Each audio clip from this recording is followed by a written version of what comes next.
goes, it falls. Brown says the towers were built to withstand 200-mile-an-hour hurricanes, the 100-year storm, the worst nature could dish out. But he says an airplane crash never entered anyone's mind. However, that's not entirely true. Yet the impact of the planes alone did not cause that failure. In fact, tall building designers try to anticipate air accidents. Marc Loiseau is president of a company called Controlled Demolition. When this structure was designed, it was designed, to the best of my understanding, to take the impact of what was then the state-of-the-art airplane being used in our country, the Boeing 707. The building was designed to have a fully loaded 707 crash into it. That was the largest plane at the time. I believe that the building probably could sustain multiple impacts of jetliners because this structure is like the mosquito netting on your screen door, this intense grid, and the jet plane is just a pencil puncturing that screen netting. John Skilling, the World Trade Center's head structural engineer, told the Seattle Times after the 1993 bombing that if a plane struck the building, there would be a horrendous fire, but the building structure would still be there. On August 21st, 2002, the National Institute of Standards and Technology, NIST, commenced their investigation. NIST is a government agency that reports back to the United States Department of Commerce, headed at that point by Donald Evans and later replaced by Carlos Gutierrez, both Bush cabinet appointees. As part of their investigation, NIST contracted Underwriters Laboratories to recreate floor models from the Twin Towers for the purpose of fire resistance tests. We heard about it in the news. We heard about it right away that the floors didn't collapse. Okay, so they tested these huge models. They're models, but they're huge. I mean, one model was essentially the same size and exactly the same as one of the types of floor sections used. And they tested it according to ASTM E119. They exposed it to much longer fire and higher temperatures than we know were present in the World Trade Center. So right away there was a problem. And that's August of 2004. The final report was released on October 26, 2005, producing over 10,000 pages. It will not explain the actual collapse of the buildings. They only claim to get to collapse initiation and state flatly that it led to global collapse. The report, admittedly, does not actually include the structural behavior of the tower after the conditions for initiation were reached and collapse became inevitable. We were charged with finding out the cause of the collapse, and we found what happened. I think we've scientifically demonstrated what was required to initiate the collapse. Once the collapse initiated, the video evidence is rather clear. It was not stopped by the floors below, so there was no calculation that we did to demonstrate that, what is clear from the videos.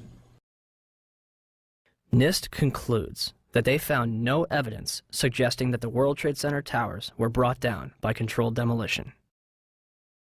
Where would people get an idea like that? 1.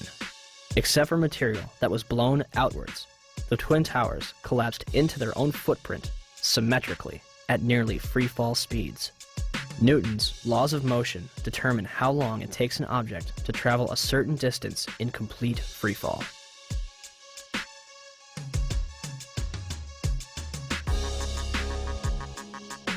In a controlled environment, an object dropped from the roof of either twin tower would reach the ground in 9.2 seconds. The 9/11 Commission report will state, at 9:58, the South Tower collapsed in 10 seconds. Even NIST says the tops of the buildings came down essentially in free fall. Judge for yourself.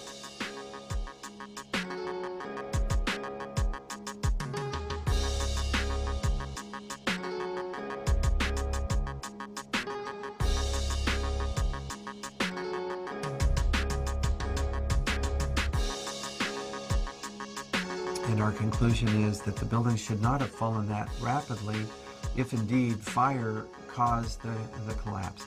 And in fact, there's one mechanical engineer, Gordon Ross, in the Journal of 911 Studies, who's done a thorough analysis based on conservation of momentum. If the official story was correct, then the heating that was supposed to cause the failure would have been a much slower event, and it would have been an asymmetric event. For the tower to collapse straight down onto itself flies in the face of what we know about steel and how steel behaves. When we have a failure in one area, then the failures tend to continue within that area, and we see an asymmetric collapse, possibly the upper section falling off, as it twisting away from the tower and falling off. But it's very unusual to see the upper section falling straight through the path of the greatest resistance, which was straight down through the middle of the tower. It just does not add up. 2. Molten metal exceeding 2,000 degrees Fahrenheit was discovered in the rubble of Ground Zero, underneath the Twin Towers and Building 7. Even with heavy rain on September 14th and 21st, a constant stream of fire retardants and water, described as creating a giant lake. These fires would not be extinguished until December 13th, 2001, making it the longest burning structural fire in history. Was the jet fuel responsible? Dr. Frank Gale, who was working with NIST, claimed in 2005, your gut reaction would be that the jet fuel melted the steel.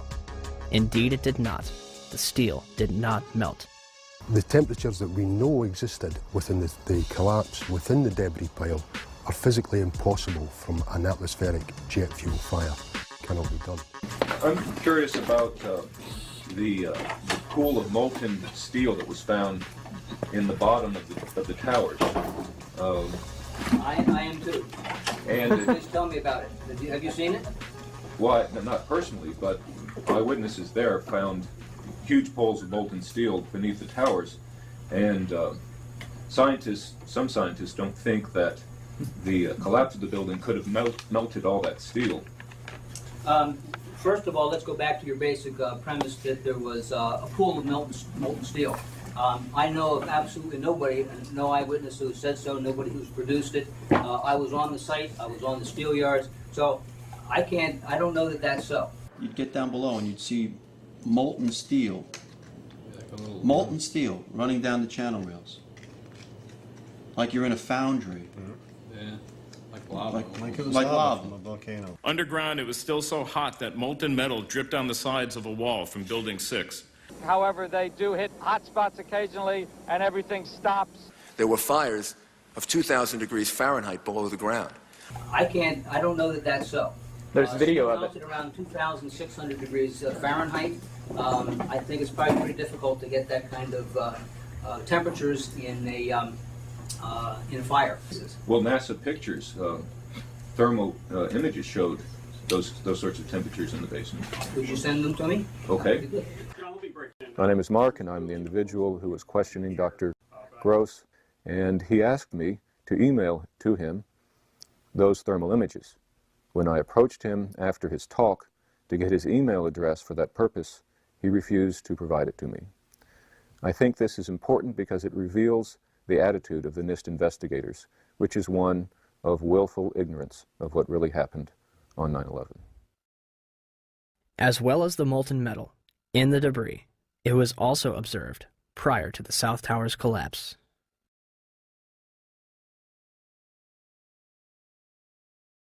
Also, a minute and 20 seconds before collapse, large amounts of white smoke begin pouring from the base of the South Tower.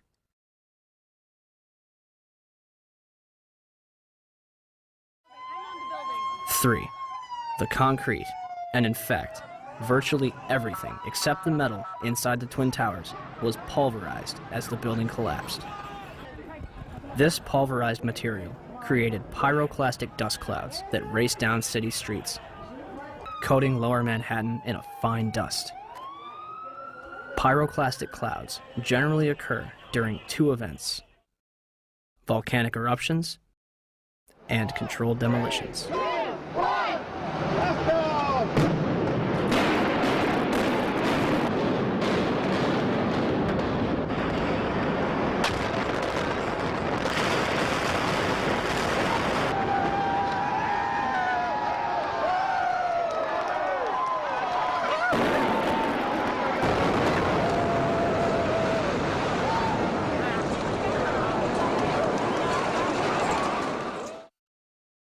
4. Steel beams weighing up to 200,000 pounds were thrown laterally up to 500 feet. A cross-section from the World Trade Center weighing approximately 300 tons was embedded in the southeastern corner of the American Express building. This piece would have had to travel at least 390 feet, maintaining enough kinetic energy to embed itself in the corner of the building. What we should have seen in the debris pile was a pyramidal shape. If it had been a gravity-driven collapse, we would have seen a roughly pyramidal shape or a conic shape. What we actually did see was a massive